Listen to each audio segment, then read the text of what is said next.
திருப்பூர் மாவட்டம் பல்லடம் அருகே காதலுக்கு எதிர்ப்பு தெரிவித்து கல்லூரி மாணவியை அடித்துக் கொன்ற கொடூரமானது அரங்கேறியிருக்கிறது. இது குறித்தான கூடுதல் விவரங்களை வழங்குவதற்காக நமது செய்தியாளர் பாலா இணைப்பில் இருக்கிறார். பாலா, வணக்கம் பாலா, என்ன நடந்தது, விவரங்கள்?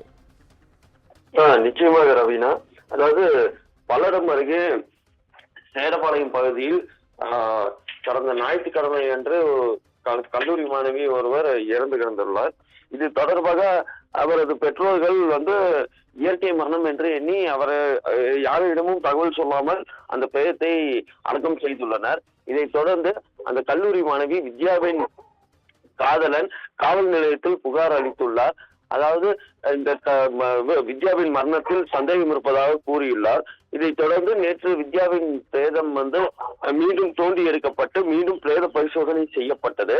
பிரேத பரிசோதனையில் அவர் இரும்பு கம்பியால் அடிக்கப்பட்டு தாக்கப்பட்டது தெரிய வந்தது. இதைத் தொடர்ந்து வித்யாவின் தாய், தந்தை மற்றும் அண்ணன் ஆகிய மூவரிடமும் விசாரணை மேற்கொண்டனர். விசாரணை மேற்கொண்டது வித்யாவின் அண்ணன் சரவணன் முன்னுக்கு பின் முரணாக கூறி காவல்துறையினரிடம் பேசியுள்ளார்.